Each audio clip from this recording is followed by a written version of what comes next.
তুমি যত বেশি নিজেকে এবং নিজের লাইফকে অন্যদের সামনে রাখবে, ঠিক ততটাই বেশি চান্স আছে যে তুমি তোমার জীবনে ততটা বেশি বড় কিছু করে দেখাতে পারবে না। বন্ধুরা, যদি আমাদের কথা শোনো তাহলে বলি, যারা কিছু করে দেখাতে চায় তাদের জীবনে একবার হলেও এই দুনিয়ার লোকেদের চোখ থেকে নিজেকে উধাও করে নেওয়া উচিত। বন্ধুরা, হয়তো তুমি এরকম নয়, কিন্তু লোকেদের একটি স্বভাব আছে নিজের সফলতাতে খুশি হওয়ার চেয়েও অপরের সফলতাতে হিংসা করা। এটি একটি ন্যাচারাল এবং সোশিওলজিক্যাল টেন্ডেন্সি, কারণ মানুষ মাত্রই অন্যদের থেকে নিজেকে একটু উঁচুতেই দেখতে ভালোবাসে, সেটা অর্থনৈতিক দিক থেকে হোক চাহে সামাজিক দিক থেকে। সবারই দরকার দুনিয়ার সর্বোচ্চ সেরা আসনটাই। কেউ তার থেকে একটু উঁচুতে উঠে গেলে তাকে কিভাবে ধাক্কা দিয়ে নিচে ফেলে দিতে হয় তার চেষ্টা করতেও ভুলে না। যদি তুমি জীবনে কিছু বড় করে দেখাতে চাও তাহলে তোমাকেও এই লোকেদের চোখ থেকে কিছুদিনের জন্য উধাও হয়ে যেতে হবে। কেউ যেন জানতে না পারে তুমি কোথায় গায়েব হয়ে গেছো, তুমি এখন কি করছো, তোমার নেক্সট পরিকল্পনা কি। এই সময় তুমি তোমার কাজের সাথে ছায়ার মতো লেগে থাকো, দিন রাত নিজেকে আপগ্রেড করার প্রাণপণ মেহনত করতে থাকো। তুমি তোমার নেক্সট ভার্সনের জন্য প্রস্তুতি নিচ্ছ, আর যখন তোমার এই ট্রান্সফর্ম ভার্সনটা সবাই দেখবে তখন তাদের রিয়াকশনটা দেখার মতো হবে। তারা তোমাকে জিজ্ঞেস করবে তুমি কি সেই ছেলেটা? না, এটা হতে পারে না। সবার চোখ থেকে আড়াল হয়ে গিয়ে নিজেকে ট্রান্সফর্ম করার সম্পূর্ণ একটা প্রসেস আছে, যার 3টি ধাপ রয়েছে। বন্ধুরা, আজকের এই ভিডিওটিতে আমরা এই 3টি ধাপ সম্পর্কে আলোচনা করব। প্রথমত, নিজেকে অন্যদের কাছ থেকে আড়াল করে নাও। দ্বিতীয়ত, নিজের কাজের সাথে ছায়ার মতো লেগে থাকো। তৃতীয়ত, নিজের ট্রান্সফর্ম রূপটিকে নিয়ে সবার সামনে রিঅ্যাপিয়ার হওয়া। আর তুমি যদি একটি ধাপেও আটকে গেলে, বিশেষ করে এই লাস্ট ধাপে, তাহলে তোমার ট্রান্সফরমেশন সম্পূর্ণ হবে না, আর এর জন্য সারা জীবন তোমাকে পস্তাতে হবে। তো বন্ধুরা, সর্বপ্রথম আমরা জানবো লোকচক্ষুর আড়ালে যাবার সঠিক উপায় কি। উত্তর খুবই সহজ, নিজের মুখ বন্ধ রাখ। আমেরিকান লেখক জুয়েল অস্টিনের মতো, you can change your world by changing your words. অর্থাৎ তুমি তোমার মুখের কথা দ্বারা তোমার দুনিয়াকে পরিবর্তন করতে পারো, কারণ তোমার মুখ থেকে বের হওয়া কথা তোমাকে সব থেকে বেশি ধোঁকা দেয়। তাই সর্বপ্রথম এটাকে তোমার নিয়ন্ত্রণে আনতেই হবে। এই ভিডিওটি দেখার পর তুমি কাউকে কোনো কিছু শেয়ার করবে না। কেউ যদি জিজ্ঞাসা করে কি করছো বা কি করবে ভাবছো, তখন তুমি তাদেরকে বলবে সেরকম কিছু ভাবছি না। তুমি কি করছো, কি করবে, তোমার জীবনের গুরুত্বপূর্ণ ডিটেলসগুলি লুকিয়ে রাখতে হবে। এমনকি তুমি তোমার অনুভূতি বা উপদেশ কাউকে শেয়ার করবে না। একদম চুপচাপ শান্তভাবে নিজেকে সিক্রেট করে নাও। কেবলমাত্র প্রয়োজনের সময় কথা বলবে, তার বাইরে এক চুল পরিমাণও বেশি কিছু বলবে না। কেউ যখন তোমাকে দেখবে তখন তার মাথায় এই চিন্তা ভাবনাই যেন ঘুরপাক খায়, এই ছেলেটি কি ভাবছে, কি চলছে এর মাথায়। তাদের জন্য তুমি একরকম রহস্য হয়ে যাও, যে রহস্য সে কোনোদিনও সমাধান করতে পারবে না। আজকাল সবাই কাজ শুরু করার আগে কি কাজ করবে সেটা ইনস্টাগ্রামে দেখাতেই বেশি ভালোবাসে। এমন এমন স্টোরি পোস্ট করে যার দ্বারা দেখাতে চায় তারা কেমন জীবন যাপন করতে চায়, তাদের জীবনের লক্ষ্য কি। ইনফ্যাক্ট এই ভিডিওটি দেখার পর তোমাকে কাউকে বলার দরকার নেই যে তুমি কিছুদিনের জন্য সবার কাছ থেকে গায়েব হয়ে যেতে চাইছো। তুমি নিজের উপর মেহনত করছো, নিজের সেরা অবতার হতে চলেছো। কাউকে কিচ্ছু বলার দরকার নেই, নিজের পরিবার, নিজের বন্ধু, সহপাঠী, কাউকে নয়। বন্ধুরা, এটা তুমি যতটা সহজ ভাবছো ঠিক ততটা সহজ নয়, কারণ সেই আদিম কাল থেকে তথ্যের আদান প্রদান করা মানুষের সহজাত অভ্যেস। কিন্তু বন্ধুরা, এটা তোমাকে করতেই হবে। তোমার চিন্তা ভাবনাগুলিকে কিছুতেই তোমার মুখ দিয়ে বের করা যাবে না। বন্ধুরা, এবার তোমাকে একটা গুরুত্বপূর্ণ কাজ করতে হবে, আর সেটা হলো লোকচক্ষুর আড়ালে যাবার জন্য নিজের মানসিকতাকে ডেভেলপ করা। অন্যরা তোমাকে দেখে কি ভাবছে সেসব দিকে মনোযোগ দেবে না। একটা কথা কি জানো, হয়তো অন্যরা তোমার ব্যাপারে এতটাও ভাবে না যতটা না তুমি ভাবো যে তারা তোমাকে নিয়ে ভাবে, কারণ সবার জীবনেই কিছু না কিছু সমস্যা রয়েছে আর তারা সেই সমস্যা নিয়েই ভাবতে ব্যস্ত। কিন্তু তুমি স্পটলাইট ইফেক্টে ফেঁসে যাও। স্পটলাইট ইফেক্ট হলো এক ধরনের মনস্তাত্ত্বিক ঘটনা, যার দ্বারা তুমি মনে করো যে তোমাকে সবাই বেশি বেশি করে নোটিস করছে, কিন্তু আসলে কেউ এমনটা করে না। আর এর চক্করে পড়ে তাদেরকে ইমপ্রেস করার জন্য তুমি এমন সব উদ্ভট কাণ্ড করে বসো যাতে তুমি হতাশ হয়ে ফিরে আসো। তো বন্ধুরা, তোমার মাইন্ডে এমন একটি মানসিকতা তৈরি করো, এমন একটি মাইন্ড সেট তৈরি করো যা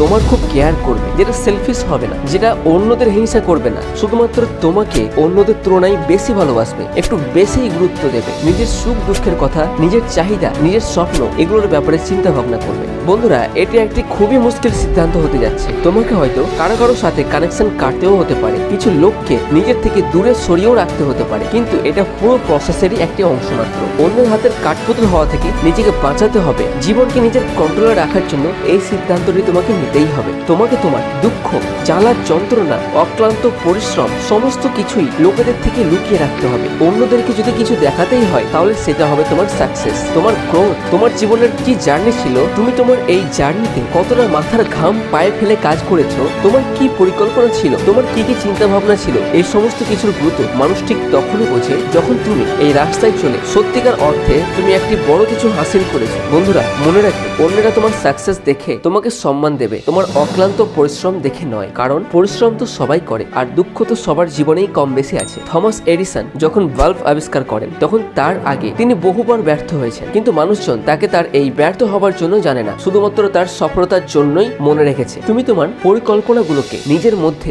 এমন ভাবে ধরে রাখো যেন সেটা কোনো গুপ্ত খাজানার চাবিকাঠি। চুপচাপ এই পরিকল্পনার ওপর কাজ করে যাও, কাজ করলেই সফলতা আসতে বাধ্য। কিন্তু তোমার এই পরিশ্রম কেউ যেন না দেখতে পায়, কেউ যেন বুঝতে না পারে তুমি সফলতার দিকে এগিয়ে যাচ্ছ। কিছুটা প্রোগ্রেস, কিছুটা অর্থ, কিছুটা শারীরিক ফিটনেস যা অর্জন করে তারপর লোকেদেরকে গিয়ে বলবে দেখো আমি কি করে ফেলেছি। এটা কোনো চালাকি নয়, বরং তোমারই বোকামির কারণ। এরকমটা করে তুমি তোমার ভ্যালু নষ্ট করছো। আসলে তুমি এসবের থেকে আরো বড় কিছু ডিজার্ভ করো।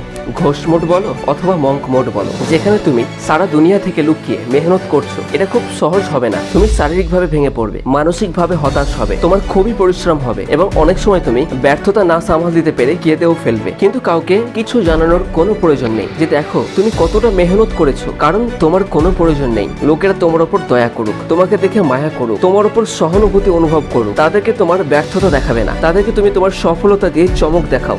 ডক্টর এপিজে আব্দুল কালাম স্যারের প্রথম দিকের প্রজেক্ট SLV রকেট সম্পূর্ণভাবে ব্যর্থ ছিল, কিন্তু তিনি তার ধারাবাহিক প্রচেষ্টার দ্বারা ভারতকে মিসাইল টেকনোলজিতে বিশ্বগুরু বানিয়েছেন। একটা কথা মাথায় রাখবে, হাজারো ব্যর্থতাকে ঢাকার জন্য একটা বড় সফলতার প্রয়োজন হয়। যখন তুমি এই জিনিসটা বুঝে যাবে তখন তুমি নিজেকে সম্পূর্ণভাবে ট্রান্সফর্ম করার জন্য প্রস্তুত হয়ে গেছো। নিজেকে সত্যিকার অর্থে ট্রান্সফর্ম করার জন্য তোমাকে এটি করতেই হবে। তোমার টার্গেটকে ঠিক করো, এমন কি করবে যা কমপ্লিট করার পর তুমি বলতে পারবে সবাইকে যে হ্যাঁ জীবন আমি অ্যাচিভ করেছি। সেটা কি কোনো ডিগ্রি, নাকি কোনো এন্ট্রান্স এক্সামিনেশন, নাকি কোনো বিজনেস? কি তোমার সেই লক্ষ্যটা যা তুমি অর্জন করতে চাইছো? তোমার চেহারা নাকি তোমার আর্থিক অবস্থা? কিছু এমন তো থাকবেই যেটাকে তুমি উন্নত করতে চাইছো, যেটার জন্য তুমি এত বড় একটা রিস্ক নিতে যাচ্ছ। শুধুমাত্র একটা জিনিস হতে হবে এরকম কোনো কথা নেই, সেটা একের অধিকও হতে পারে যার জন্য তুমি নিজেকে উধাও করে নিতে চাইছো। শুধু জরুরি এটুকুই যে তোমাকে তোমার গোল, তোমার লক্ষ্যকে একদম ক্রিস্টাল ক্লিয়ার রাখতে হবে। যদি তোমার মনে হয় যে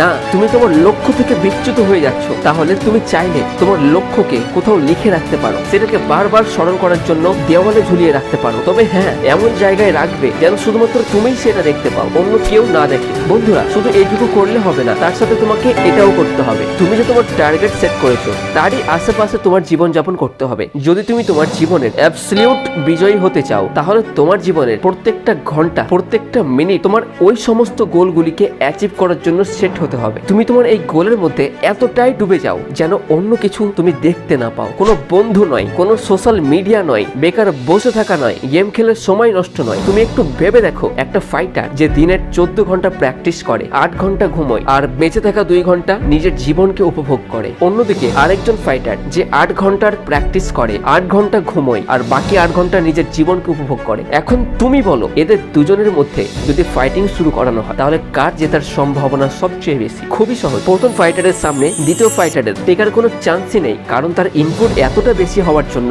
আউটপুট তো বেশি হবেই, এটাই স্বাভাবিক। ওই প্রথম ফাইটারকে সেই হারাতে পারবে যে তার থেকেও বেশি ঘন্টা প্র্যাকটিস করেছে। যখন তোমার ট্রান্সফরমেশন কমপ্লিট হয়ে যাবে, যখন তুমি দুর্ভেদ্য দানবে পরিণত হয়ে যাবে, তখন তুমি দুনিয়ার সামনে পুনরায় ফিরে আসতে পারো, তুমি রিঅ্যাপিয়ার হতে পারো।